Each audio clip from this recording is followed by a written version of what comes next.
Hello dear, आप लोगों का R2R एजुकेशन में स्वागत है।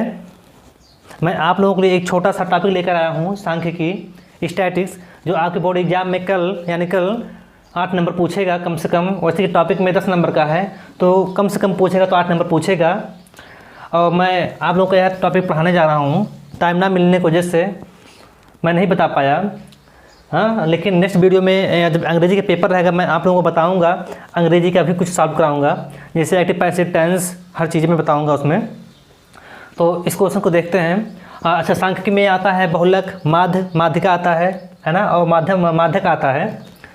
तो इस क्वेश्चन को हम लोग देखते हैं। और हाँ, इस वीडियो को यदि पसंद आएगा तो आप लोग लाइक करिएगा और चैनल को सब्सक्राइब करिएगा, अपने साथियों के पास शेयर करिएगा। देखते हैं क्या है इसमें। निम्न संख्याओं 2 3 2 4 5 3 2 1 6 2 का बहुलक ज्ञात कीजिए, है ना। क्या कहा है? बहुलक ज्ञात करने के लिए कहा है। अच्छा, बहुलक किसे कहते हैं? बहुलक देखते हैं।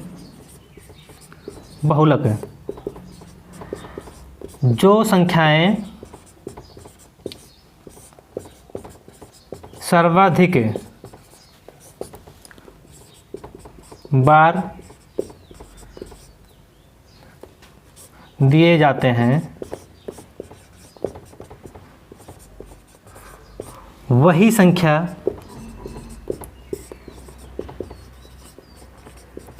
बहुलक होता है। ठीक है, बहुलक होता है। यानी हम कह सकते हैं अपने भाषा में कि वह संख्या जो बार बार दिखाई पड़े वह बहुलक होता है। ठीक है ना आसान? जो बार बार दिखाई पड़े। आप लोग पढ़ते आ रहे भी होंगे, मतलब पढ़े भी होंगे आप लोग, कि जो संख्या बार बार दिखाई पड़ते हैं उसे हम लोग क्या कहते हैं? बहुलक कहते हैं। ठीक है, तो देखते हैं इसमें क्या है, जिसे हम लोग बहुलक को हिंदी में इंग्लिश में मोड कहते हैं। क्या कहते हैं? बहुलक को इंग्लिश में मोड कहते हैं। तो इसमें देखते हैं जो संख्या दी गई है, देखें क्या दी गई है। संख्या उतारते हैं 2 3 2 4 5 3 2 1 6 2, है ना। इस संख्या में देखते हैं सर्वाधिक बार कौन सी संख्या आई है। ठीक है, तो देखते हैं 2 1 बार आया है, 2 बार आया है, 3 बार आया है, 4 बार आया है। और देख लेते कोई संख्या। अच्छा, 3 1 बार 2 बार आया है और कोई संख्या रिपीटेड नहीं हुई है। तो हम लोग कहेंगे सीधे डायरेक्ट लिखेंगे, हम लोग अपने आंसर में लिखेंगे बहुलक। बहुलक इसमें क्या है? सर्वाधिक बार क्या आया है? 2 आया है, 2 सर्वाधिक बार आया है, सर्वाधिक बार आया है, तो ही हमारा संख्या क्या हो जाएगा? बहुलक हो जाएगा, है ना। आसान है ना। देखो 1 2 3 4 बार आया है, तो 2 4 बार आया है और कोई संख्या बार बार नहीं दी गई है, तो ये हमारा बहुलक होगा। ये आपके पेपर में MCQs में जो 20 नंबर का आएगा उसमें कम से कम 1-2 क्वेश्चन पूछा जाएगा, और जो बहुत आसान है। और हम लोग चलो इसको जल्दी से नोट करो और नेक्स्ट वीडियो पे चलते हैं, मतलब नेक्स्ट क्वेश्चन पे चलते हैं। ठीक है, नेक्स्ट क्वेश्चन पे बहुलक से ही संबंधित है, थोड़ा जो सारणी में दिया जाता है। ठीक है, नोट करो। ठीक है दोस्तों, मैं आशा करता हूँ कि आप लोग को आंसर उतार लिए होंगे क्वेश्चन का। ठीक है, हम दूसरे क्वेश्चन चलते हैं। सेम टू सेम देखते हैं। बहुलक के हम लोग पढ़ चुके हैं, जो मतलब जो संख्या बार बार रिपीटेड होती है, एक बहुलक होता है। एक बहुलक जो सारणी में होता है, इसको देख लेते हैं। ठीक है, जैसे क्वेश्चन दिया गया है, दिए गए सारणी के प्रश्न में संख्याओं का बहुलक ज्ञात कीजिए। यानी टेबल में वर्ग में दे देता है संख्या, जैसे 1 से 3 3 से 5 5 से 7 7 से 9 9 से 11, इसका बारंबार दे देता है। तो आप लोग क्या करते हैं, ऐसा क्वेश्चन जो देखते हैं बहुलक में तो आप लोग घबरा जाते हैं। ठीक है, मैं आज आप लोगों को ये क्वेश्चन बताने जा रहा हूँ, बहुत आसान है। आपके पेपर में कम से कम यह क्वेश्चन 4 नंबर का देगा। ठीक है, 4 नंबर का देगा, तो इसको समझिए अच्छे से और देखते हैं। तो हम क्वेश्चन लिख लिए हैं बोर्ड पे, और फार्मूला भी देख लीजिए इसका बहुलक का। मोड इक्वल टू, जिसे हम बहुलक कहते हैं, L + F1 - F0 अपान 2F1 - F0 - F2 ब्रैकेट बन एच कर देंगे। ठीक है, अब इसको हम देखते हैं F1 क्या है, क्या चीज़ है। इसमें देखते हैं बारंबारता में जो होता है बहुलक में, जो सबसे बड़ी संख्या होती है उसी को हम लोग कहते हैं बहुलक। मतलब यही संख्या सबसे बार बार रिपीटेड हुई होगी। ठीक है, तो अब देखते हैं क्या है। तो जो संख्या सबसे बड़ी होती है इसको हम लोग मान लेते हैं क्या? F1 मानते हैं। ठीक है, क्या मानते हैं? F1 मानते हैं। और इसके जस्ट पहले जो संख्या है इसको हम लोग कहते हैं F0 कहते हैं, और इसी के जस्ट बाद जो संख्या होती है बाद, इसको हम लोग कहते हैं F2 कहते हैं। ठीक, और इसी संख्या के जो ऊपर जो होता है वर्ग संख्या में जो इंटरवल होता है, जो गैप करके देता है, इसी का जो पहला संख्या होता है इसी को हम लोग कहते हैं यल मान कहते हैं। ठीक है, और इन दोनों संख्याओं के बीच में जैसे 1 से 3 और 3 से 5 में 2 की गैप है सब में ना, तो इसी को हम लोग कहते हैं क्या, h कहते हैं। तो h इक्वल टू कितना दिया गया है यहाँ पर 2 होगा, 2 की गैप है ना। अब देखते हैं हमें मिल गया है, क्या मिल गया है, f1 का भी वैल्यू मिल गया। f1 का वैल्यू 8 है, f0 का वैल्यू 7 है और f2 का वैल्यू कितना दिया गया है 2 है, ठीक है। और l का भी वैल्यू हमें मिल गया है, l का वैल्यू 3 है और h का भी वैल्यू कितना है 2 है। बस अब हम लोग क्या करते हैं, इसी फार्मूला पर रख देंगे और हमारा आंसर प्राप्त हो जाएगा, ठीक है। देखते हैं कैसे होता है, फार्मूला तो है ही है यहाँ पर, तो हम लोग देखते हैं। यानी मोड इक्वल टू है ना बहुलक, यानी मोड इक्वल टू एल का वैल्यू कितना दिया गया है, देखते हैं। एल का वैल्यू 3 है तो हम लोग 3 लिख लेंगे प्लस, अब ब्रैकेट में लिखेंगे f1 का वैल्यू कितना है 8 है, 8 माइनस f0 का वैल्यू 7 है अपान, ठीक है 2 है तो 2 ऐसे लिख लेते हैं। अब f1 का वैल्यू 8 है तो मल्टीप्लाई 8 कर लेंगे और माइनस है, और यहाँ पर देखो f0 का वैल्यू यहाँ पर क्या आया है 7 आया है, 7 लिखेंगे, फिर माइनस लिखेंगे और f2 का वैल्यू 2 है और मल्टीप्लाई h का वैल्यू कितना है 2 है। अब इसी को हम लोग सॉल्व कर लेंगे तो हमारा ये आंसर आ जाएगा, ठीक है। देखते हैं क्या, 3 प्लस हम इसको जब घटाएंगे 8 में से 7 जाएगा तो 1 आएगा, है ना 1 आएगा। और इसका जब हम लोग गुणा करेंगे तो 16 हो जाएगा, 8 दूनी 16। अब यहाँ पर देखते हैं -7 और -2 है और मल्टीप्लाई क्या कर लेते हैं 2 कर लेते हैं। अच्छा आगे देखते हैं, 3 प्लस हो जाएगा। अब यहाँ पर 1 अपान, अब देखते हैं जो माइनस संख्याएँ होती हैं वो जुड़ जाती हैं तो माइनस साइन होता है।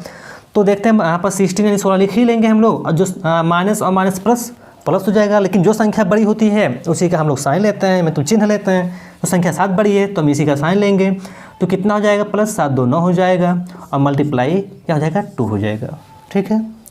अब आगे देखते हैं हम लोग, इसमें क्या होगा, हम कहेंगे मोड इक्वल टू यहाँ पर बहुलक बराबर 3 है तो यहाँ पर 3 लिख लेंगे प्लस 1 है तो 1 लिखेंगे। अब देखते हैं 16 में से जब 9 घटाएंगे तो 7 आ जाएगा, ठीक है। और मल्टीप्लाई 2 दिया गया है, यहाँ पर 2 है मल्टीप्लाई। अब देखते हैं जो यहाँ पर 2 दिया गया है इसके नीचे हम 1 लगा लें, इसका वैल्यू कुछ है नहीं फिलहाल, लगा लेते हैं कि आसान पड़ जाए गुणा करने में। जब गुणा का साइन होता है तो सामने मल्टीप्लाई होता है, तो 3 प्लस है ना 2 करने में 2 और बट्टे क्या हो जाएगा 7। अब देखते हैं इसके नीचे भी हम लोग क्या करते हैं 1 लगा लेंगे, तो हम लोग इसका एलसीएम लेंगे तो एलसीएम 7 ही आएगा, मतलब 7 ही आएगा। जब 7 आएगा तो हमका ये जो हमारा जो बेस है इसको हमें बराबर करना पड़ेगा हर का, तो इसमें हम लोग 7 से मल्टीप्लाई करेंगे। जब यहाँ पर 7 से मल्टीप्लाई करेंगे तो ऊपर भी 7 से मल्टीप्लाई होगी, तो यहाँ पर जब 7 से करेंगे तो 7 हो जाएगा, यहाँ पर क्या हो जाएगा 21 है ना, 7 3 21 प्लस 7 और प्लस यहाँ पर 1 से करेंगे तो यहाँ पर 2 हो जाएगा बट्टे 7 हो जाएगा। जब हमारा यहाँ पर डिनोमिनेटर मतलब हर जब समान होता है तो आपस में क्या होता है, आपस की जो अंश होते हैं जुड़ जाते हैं, है ना, न्यूमरेटर जो होते हैं जुड़ जाते हैं।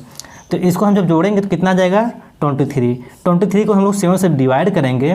अब इसको हम लोग डिवाइड करते हैं कि हमारा आंसर क्या प्राप्त होगा, देखते हैं कितनी बार जाएगी डिवाइड करेंगे, है ना। देखते हैं 23 को यदि हम लोग जब 7 से डिवाइड करेंगे तो 3 बार ले चलते हैं, 7 3 21 है ना, बच्चा कितना सब्ट्रैक्ट करेंगे यहाँ पर 2 1 कट जाएगा, है ना। अब जाएगा नहीं, हम यहाँ पर 10 लगा लेते हैं और यहाँ पर हो जाएगा 20, ठीक है 20 हो जाएगा। अब कितनी बार भाग दें हम लोग, 2 बार ले चलें, 2 बार ले जाएंगे, 3 बार नहीं जाएगी 21 हो जाएगी। 2 बार जब हम लोग ले जाएंगे डिवाइड करेंगे तो कितनी 7 दूना 14 हो जाएगा। उसके बाद इसको सब्ट्रैक्ट करेंगे, 10 में से 4 गया 6, यहाँ पर 1 कट जाएगा, ठीक है। फिर 10 तो लगा यहाँ पर 60 हो जाएगा। अब 7 का टेबल ऐसा पढ़ो कि 60 से मतलब 60 से अधिक ना हो, ठीक है। चलो देखते हैं, भाग देते हैं, 17 8 56, 7 9 63 ज़्यादा हो जा रहा है तो 8 ही बार ले चलते हैं, तो 17 8 56 है ना, यहाँ पर 4 आ जाएगा 1 कट जाएगा, मतलब यहाँ पर कुछ नहीं बचेगा। फिर 0 लगा लेंगे हम लोग, यहाँ पर 40 हो गया। अब फिर टेबल पढ़ते हैं कि 40 से अधिक ना जाए, तो 7 का तो 7 चौक 28, 7 5 35, 7 6 42, यानी हम लोग कई बार ले जाएंगे 5 ही बार ले जाएंगे, ठीक है। 7 5 35 सब्ट्रैक्ट करेंगे 5 हो जाएगा। ऐसे ही बार बार चला जाएगा। तो जो हमारा यहाँ पर आंसर आ गया क्या आ गया 3.285 आ गया। इसको हम लोग लिख सकते हैं क्या 3.28, या तो इसको कह सकते हैं 3.29, यही हमारा आंसर हो जाएगा। यही हमें मोड प्राप्त हो गया, ठीक है। तो आप लोग लिख लें इस क्वेश्चन को, फिर आगे चलते हैं हम लोग। इसको मिटा दे रहे हैं। मैं आशा करता हूँ यह क्वेश्चन समझ में आया होगा। यदि आप लोगों को यह क्वेश्चन समझ में आया होगा तो अपने दोस्तों के पास शेयर करिएगा, क्योंकि कल पेपर है, टाइम नहीं मिल पाया बनाने के लिए वीडियो। और इस वीडियो को लाइक ज़रूर करिएगा, इस चैनल को सब्सक्राइब करिएगा। ठीक है, उतारो नेक्स्ट क्वेश्चन चलते हैं। दोस्तों पिछला क्वेश्चन आप लोगों को समझ में अच्छे से आया होगा। देखते हैं दूसरा क्वेश्चन, मतलब फिर दूसरा क्वेश्चन देखते हैं जो इस पर लिखे हैं। ये भी बहुत इंपॉर्टेंट है, ये भी कम से कम 3 नंबर का आपके एग्जाम में पूछेगा। ठीक है, इसके बाद एक और आता है मीडियन आता है, जिसे हम लोग कहते हैं माध्यक कहते हैं। ठीक है, उसको काफ़ी बड़ा भी है लेकिन वो भी पूछता है, उसको भी हम बताएंगे, लेकिन इसको पहले देखते हैं। जैसे दिया गया है कि विद्यार्थियों के एक समूह द्वारा अपने पर्यावरण संचेतना अभियान के अंतर्गत एक सर्वेक्षण किया गया, जिसमें उन्होंने एक मोहल्ले के 20 घरों में लगे हुए पौधों से संबंधित निम्नलिखित आंकड़े एकत्रित किए। तो प्रति घर माध्य पौधों की संख्या ज्ञात कीजिए। तो ये माध्य कहा ज्ञात करने के लिए, इसमें भी कहा है माध्य ज्ञात करने के लिए। तो इसमें जब इस प्रकार का क्वेश्चन देता है, इंटरवल करके देता है, देखो जैसे पौधों की संख्या दे दिया गया, ये आप लोगों को पेपर मिलेगा, पौधों की संख्या और घरों की संख्या आप लोग को दोनों मतलब लिखना पड़ेगा, लगाना पड़ेगा सॉल्व करके। ठीक है, तो यहाँ पर हम इसको क्लास इंटरवल कहते हैं। क्या कहते हैं इसको हम लोग? क्लास इंटरवल कहते हैं, क्लास इंटरवल कहते हैं। और इसे FI कहते हैं, इसे X कहते हैं, इसे FI मल्टीप्लाई XI कहते हैं। ठीक है, तो ये आप लोगों को दिया जाएगा पेपर में, बस आप लोगों को लगाना रहेगा। तो हम इसको मतलब लिखने के वजह से हम इस यहाँ पर ले आए हैं कि आप लोगों को यानी ज़्यादा टाइम ना लगे इस वीडियो को बनाने में। तो सीधे हम लोग देखते हैं, अपने क्वेश्चन पर चलते हैं। इस क्वेश्चन में क्या कहा गया है देखते हैं। पौधों की संख्या दिया गया है, घरों की संख्या दिया गया है। उच्च सीमा प्लस निम्न सीमा बटे 2 XI प्राप्त होगा और FI मल्टीप्लाई XI। और उसके बाद हमारा फार्मूला होता है मीन, यानी माध्य जिसे कहते हैं। क्या होता है? मीन होता है, माध्य जिसे कहते हैं। ठीक है, क्या होता है? सिग्मा FI इंटू XI बटे 2। अच्छा, अब इसको ज्ञात कैसे करते हैं? तो जो उच्च सीमा मतलब जो यहाँ पर दिया होता है पौधों की संख्या क्लास इंटरवल करके देगा या कक्षा वर्ग करके देगा। तो उच्च सीमा और निम्न सीमा, उच्च सीमा 2 है और निम्न सीमा 0 है। इसी को जोड़ के हम लोग 2 से जब डिवाइड कर देंगे तो हमें यहाँ पर XI प्राप्त हो जाएगा, है ना, XI। तो जैसे यहाँ पर देखते हैं, जैसे उच्च सीमा क्या है? उच्च सीमा प्लस निम्न सीमा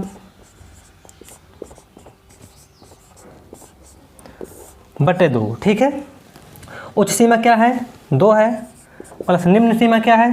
0 है, बटे 2। इसको हम दोनों जब यहाँ पर इसको जब दोनों जोड़ेंगे हम लोग तो क्या आ जाएगा? यहाँ पर 2 आ जाएगा, तो 2 बटे 2 हो जाएगा। इसको डिवाइड करेंगे तो 1 आ जाएगा।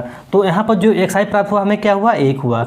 इसी प्रकार जो होगा, इसी प्रकार हमारा नेक्स्ट जो होगा, इसी प्रकार देखते हैं जो यहाँ पर दिया गया है।